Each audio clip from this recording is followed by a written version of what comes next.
pra você. Comanda o ponteiro dos minutos, um segundo, momentinho, por favor. Talvez você já tenha ouvido falar que a semana passa devagar e o ano passa rápido. E a gente resolveu falar sobre o tempo, o término de ciclos, o que é que a gente faz com tudo isso, com o professor de filosofia da UFBA, José Saja. Bem-vindo ao Frequência Baiana. Muito obrigado, é um prazer estar aqui de novo. Saja, algumas pessoas se ressentem de não ter cumprido alguns compromissos, alguns objetivos, ou mesmo de não tê-los. E aí, quando chega no fim do ano, volta a se ressentir. Isso significa que a pessoa está insistindo em algum erro, que não há o que acertar? Eu tenho a impressão de que o homem é essa, para citar Raul, né, essa metamorfose ambulante, né? Então a gente é referenciado dentro de um espaço, dentro de um tempo. E quando isso está dentro do calendário, de uma certa forma isso impressiona, né? Eu acho que mesmo a gente que, aspas assim, não está assim, no senso comum dessas coisas, eu acho que a gente ainda, mesmo assim, a gente para um pouco para dar uma refletida sobre o que é que nós estamos fazendo com nossa única vida. Eu acho que talvez seja esse o grande dilema do homem, é que ali e acolá ele pensa sobre a sua única vida, ele pensa sobre se é que está valendo a pena, se não está valendo a pena, entendeu? É uma aventura que nós passamos aqui. Agora, eu creio que tudo isso nos remete ao seguinte: eu acho que o homem chega muito tarde para a vida e parte muito cedo para a morte, né? O que são 200 anos para nossos sonhos, entende? Então aí quando o homem vem assim, eu acho que a gente toma um susto e dá um freio de arrumação no final do ano.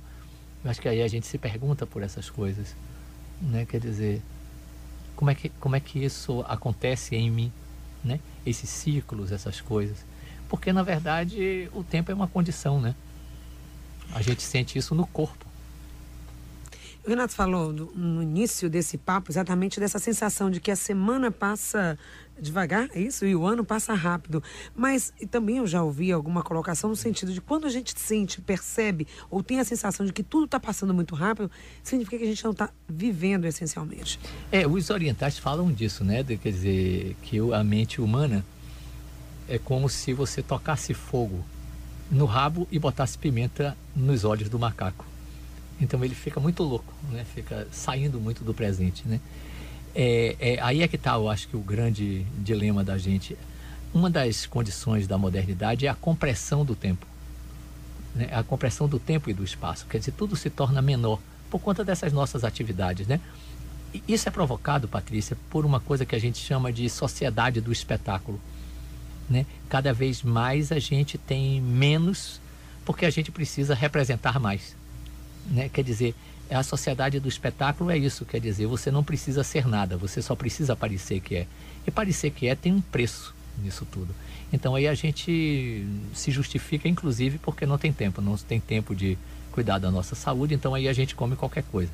Não tem tempo para cuidar dos filhos, então a gente cuida de qualquer maneira. E também não tem tempo para ler, então aí a gente lê qualquer coisa. Então é nesse jogo que eu acho que o capitalismo coloca a gente, que a gente tem que pensar sobre isso, né? Quer dizer, trabalhar um pouco sobre isso, né? Porque não existe ser feliz amanhã. A vida não acontece no amanhã, a vida acontece no tempo presente, né? E parece que é o único tempo que nós não conseguimos pegar, né? Então ou a gente vive no passado, né? Mesmo sabendo que o passado passou, e no futuro, mesmo sabendo que o futuro ainda vai chegar. McLuhan. O dever do futuro é ser perigoso, nós não temos domínio sobre isso. E que bom que seja assim. Do rei, ó tempo rei, ó tempo rei. Aqui no Frequência Baiana a gente recebe hoje o professor de filosofia da UFBA, José Saja, falando com a gente sobre o tempo e a forma como a gente se relaciona com ele. É importante ter ciclos na vida para renovar ideias, vontades, planos. A gente está conversando um pouco sobre isso com o professor de filosofia José Saja, que nos bastidores aqui do programa estava chamando a atenção um pouco para a preocupação que me parece que é de uma ordem de prioridades, né, professor, se eu entendi bem? Eu creio que seja exatamente isso. Eu acho que a gente tem que entender essa frase que eu coloquei no início de o que é que a gente está fazendo com a nossa única vida, eu acho que é o que deve nortear as questões. Mas o tempo vai incidindo sobre nós a tal ponto que a gente termina não tendo tempo muito para nós, né? O problema agora, um dia desse eu estava participando de uma conversa lá e o pessoal disse que agora Shakespeare já teria que ser remodelado, né? Porque já não se trata mais de ser ou não ser. É ser, não ser ou parecer ser. Então a gente hoje parece que é. Então aí a gente vai se perdendo nessa ciranda, né? Eu acho que aí a gente tem que se reportar aos mitos gregos, né? Cronos é um deus que diverte os seus filhos para poder melhor devorá-los. Quer dizer, então, a gente nessas atividades, a gente vai perdendo a nossa subjetividade, a gente vai perdendo o nosso contato com as pessoas. Mesmo com toda a nosso desenvolvimento tecnológico, o que existe mesmo hoje é uma solidão muito profunda das pessoas, né? As pessoas, elas estão perdidas mesmo, elas gostam de fazer uma opção de coisas porque têm pavor de ficar sozinhas mesmo e não sabendo que também isso é uma condição, elas estão buscando exatamente aquilo que elas estão evitando, né? Quer dizer, entende? Então eu creio que essas prioridades, a gente dá importância ao que não tem importância para não dar importância ao que verdadeiramente tem importância. E como é que a gente pode, porque isso é uma coisa que não nasce do nada, né? A gente cresce com isso, a gente recebe valores. Claro. Antes mesmo da gente nascer, os valores já estão impostos do que é importante pra gente, que é importante casar com determinada idade, sair da casa dos pais com determinada idade, que é preciso ter determinados ritos em determinados períodos. Como é que uma pessoa pode entender a determinada altura da vida, que eu acho que é quando começam a fazer essas reflexões e quando já estão imbuídas disso, que determinadas prioridades que se estabelecem como normais não são prioridades para ela e que ela poderia utilizar esse tempo para outras coisas. Como é que uma pessoa pode se convencer e se permitir viver isso? Eu acho que a questão é exatamente essa, quer dizer, é uma compreensão mais crítica da vida, né? Uma compreensão mais essencial. Eu acho que nós temos que, quer dizer, a sociedade do espetáculo, ela vai sempre te colocar para fora de você, né? Ela vai sempre priorizar aquilo que não tem nenhuma importância, sabe? Quer dizer, eu acho que aí é que está o grande problema, se você me permite dizer dessa forma, é exatamente isso, são as pessoas perdidas dentro das suas próprias convicções, né? Eu sei que existe uma série de imposições do tempo, essas coisas todas, mas eu noto que o grande problema mesmo se trata de uma educação crítica, analítico-crítica, que a gente tem que fazer cotidianamente, né? Eu acho que a gente tem que perguntar se está valendo a pena, entende? Quer dizer, a pergunta é essa, os orientais também fazem sempre essa pergunta, será que está valendo a pena?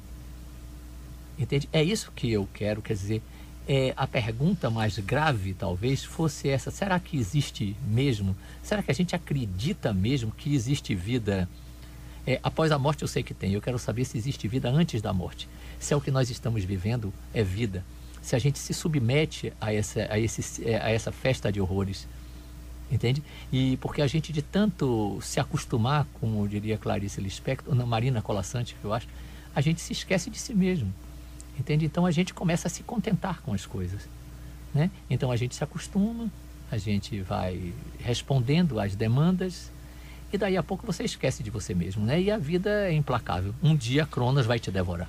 É claro que o homem, antes de ser um ser racional, ele é um ser relacional. O que eu acho que falta é exatamente esta relação que se perdeu na contemporaneidade, sabe? Eu acho que a nível tecnológico nós nunca atingimos um patamar tão alto. E, no entanto, a nível de comunicação nós nunca atingimos um patamar tão baixo, sabe? O que existe é um grande silêncio entre as pessoas, sabe? Por quê? Porque exatamente se perdeu a noção de ágora, inclusive. A noção do aberto, a noção da discussão coletiva, sabe? É isso, quer dizer, é esse ensimesmamento que faz com que as pessoas fiquem teclando a vida inteira e tem nada contra isso, aliás, muito pelo contrário. Mas eu acho que os titãs perguntam sobre isso, né? Você tem fome de quê? Você tem sede de quê? Entende? O que é que você está procurando mesmo, né? Tem uma música do Barão também que é muito legal, diz assim, com quem você anda? Com quem você fica? Com quem você se envolve? Cuidado, moço, senão você dança. Eu acho que isso significa, senão você perde a sua vida.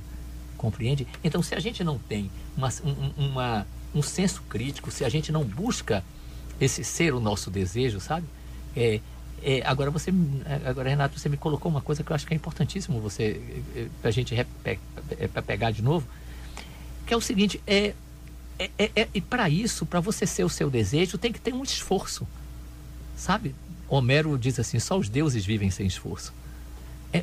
O próprio ato de você procurar saber quem você é, de descobrir, sabe, que a baixa estima talvez seja a pior das doenças. Se sua cabeça for seu guia, eu acho que essa vida vai melhorar, sabe? Eu acho que a gente pode controlar um pouco sobre isso, sabe? Porque a noção do tempo também nos aproxima da ideia de finitude, né? Quer dizer, o tempo vai passando, né? E a gente vai ter que dar um jeito nisso, né? A gente Camus, citando tantos autores assim, né? Que vem passando na minha cabeça, assim, Camus diz uma frase bonita, diz assim, sim, todo mundo morre, mas cada um com sua morte.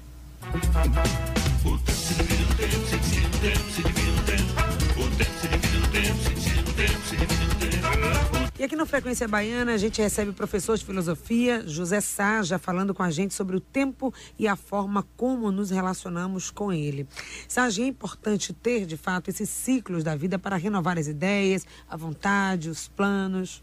Olha, eu particularmente gosto muito dos ciclos, quer dizer, bem, eu sou católico, né? Então a gente precisa desses tempos. Tempo comum, o tempo do advento, o tempo da quaresma. Eu gosto desses ciclos, eu gosto de celebrar os ciclos, porque na verdade os ciclos são os ciclos da natureza, né? Então eu acho que o homem é um ser cíclico nesse sentido. E também cíclico no sentido de que sobretudo está sempre começando e recomeçando, né? Então eu acredito que esses ciclos marcam a nossa forma de repensar as coisas, de planejar, mesmo que seja apenas uma data no calendário. Eu acho que isso favorece uma reflexão, um estar com os amigos, né?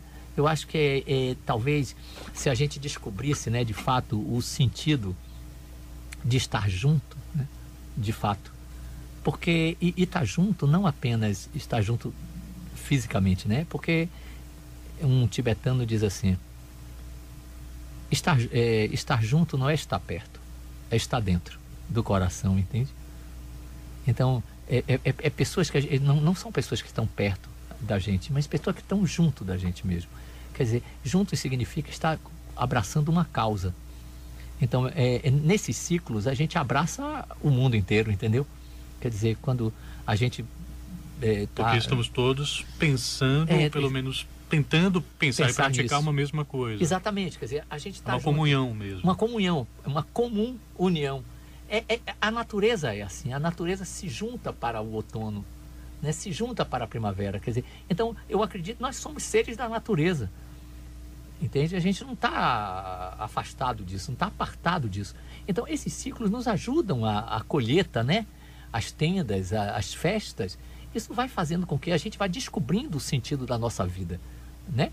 É isso, quer dizer, aí às vezes a gente se depara de que esses ciclos fazem com que a gente vá crescendo, sem querer puxar saco absolutamente, mas é essa conversa aqui, entende? Aproveitando aqui para falar sobre isso, quer dizer, a gente de repente começa a dar importância a determinadas coisas completamente ridículas, entendeu? Enfim, eu vou falar. Então, de repente, cara, eu passo ali pela Fonte Nova, aquela edificação faraônica enorme, sabe? 2 minutos depois a gente vê ali pessoas, centenas de pessoas morrendo nos leitos de hospital, sabe? Aí eu digo, meu Deus do céu, para 4 jogos, completamente peba, você está entendendo? Ninguém vai para ali, compreende uma coisa completamente inusitada. Aí de junto tem um metrô que serviria para a sociedade, nada conta, nada, entendeu? Só a sociedade do espetáculo. Então aí a gente vê que é necessário a gente retomar esse nosso tempo, sabe? De fazer com que de valorizar o nosso tempo presente para lutar por uma causa, para ter uma razão para viver, né? Porque é isso, quer dizer, quem não tem uma causa para viver não vai ter uma causa para morrer, sabe? Aí morrer fica muito triste, sabe? Mas, por exemplo, quando você se lembra por exemplo, que Gandhi morreu, mas, entendeu? Martin Luther King, sabe? Quer dizer, então, aí sim ressignifica-se a dor, o sofrimento, sabe? Quer dizer, de que vale a pena estar aqui e de que você está empregando os seus melhores tempos, os seus melhores dias para uma causa que tem uma certa nobreza, sabe?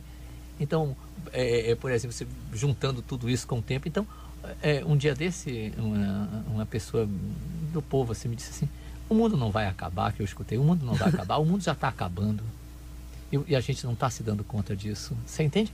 Então, eu acho que tudo isso, o ciclo lembra a necessidade da gente repensar isso, né? Repensar que a gente pode, sabe? Quer dizer, um programa desse pode tocar o coração de uma ou duas pessoas, e isso já é o suficiente, sabe? Saber que o que a gente está fazendo tem um coração, sabe? Quer dizer, tem um desejo de um homem novo, de uma civilização mais nova.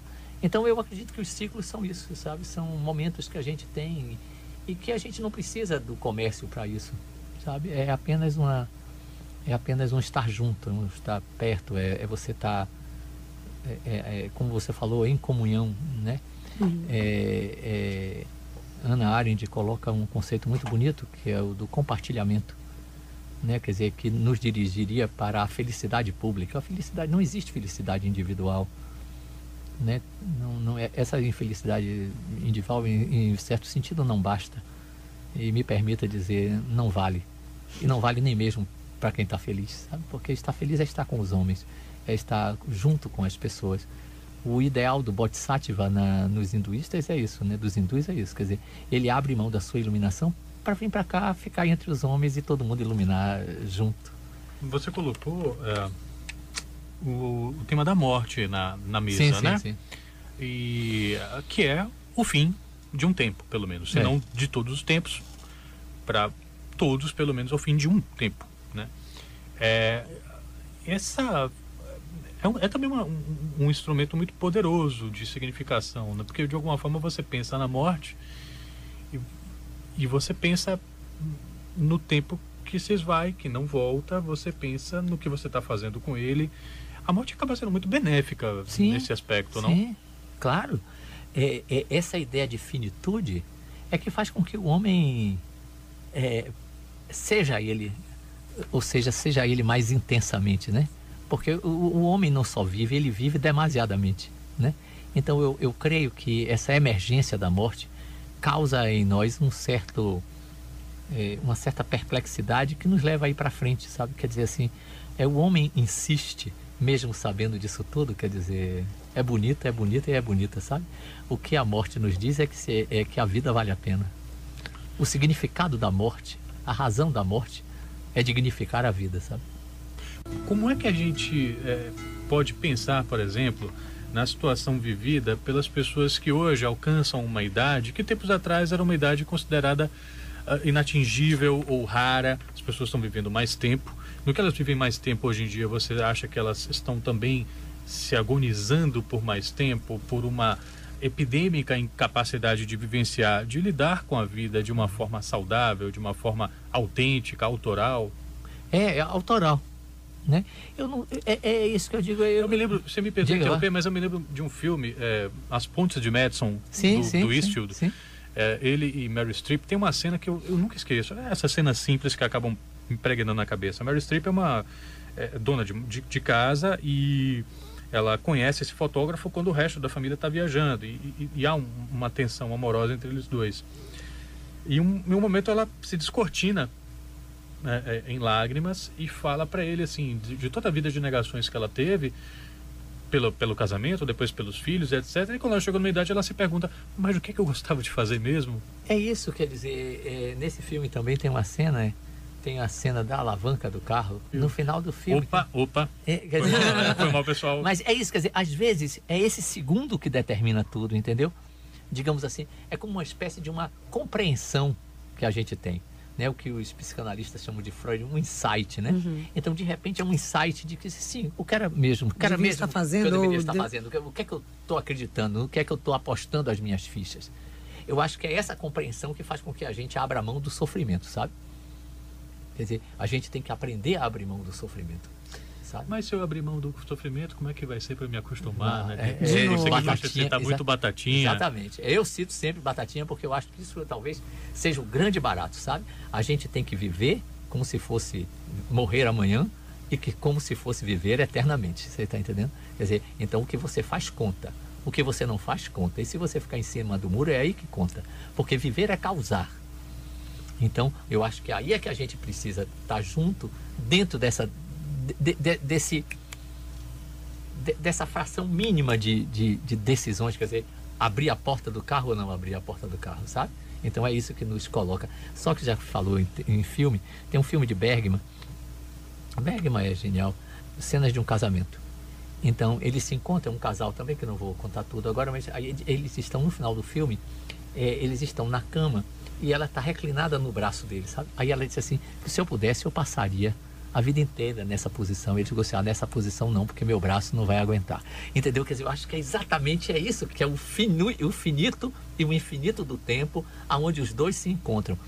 Os cristãos também têm uma frase muito, quer dizer, é o kairos.